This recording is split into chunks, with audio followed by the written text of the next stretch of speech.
নমস্কার বন্ধুরা, আরো একটি নতুন ভিডিও নিয়ে চলে আসলাম। দেখতে পাচ্ছ ডাইভেটার কিভাবে কি লাগানো হচ্ছে। ফুল প্রসেস দেখতে থাকো, তাহলে বুঝতে পারবা, নাহলে কিন্তু কিছুই বুঝতে পারবা না। এটা হচ্ছে জাগুয়ারের কোম্পানির, আর উপরেরটা হচ্ছে শাওয়ারের জন্য। আর বাদিকে যেটা রয়েছে এটা হচ্ছে গরম জল, নিচেরটা হচ্ছে বিপ ট্যাপ, আর ডান পাশেরটা হচ্ছে ঠান্ডা জল। আর এই যে যে ব্রাশ এমটিটা রয়েছে সুপ্রিমের 3/4/2, আর 3/4/2 থেকে 1 ইঞ্চি 6 ইঞ্চিও করা যায় বুশ লাগিয়ে।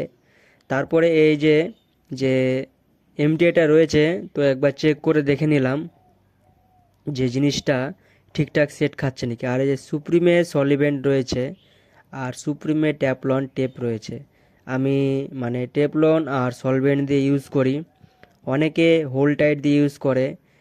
আর একবার হলেও মানে সলভেন্ট দিয়ে ইউজ করে দেখবা যে কাজটা কীরকম হয়।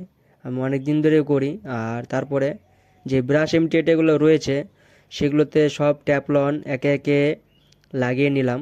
তারপরে যে চারটা লাগানো হয়ে গেছে এটা দেখতেই পারছো। তো তারপরে এখন একে একে আঠা লাগিয়ে নেব ট্যাপলনের উপরে। ট্যাপলনের উপরে আঠা লাগিয়ে নেওয়ার পরে যে ডাইভেটারগুলো, যে ব্রাশ মালগুলো পিতলের যে লাগাতে হয় সেগুলো হচ্ছে বকরেন্সের সাহায্যে লাগিয়ে নিচ্ছি।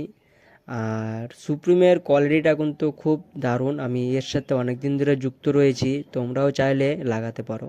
এই যে কমপ্লিট হয়ে গিয়েছে। আর ডাইভেটার লাগানোর সময় ঠান্ডা জল গরম জল খেয়াল রেখে করবা।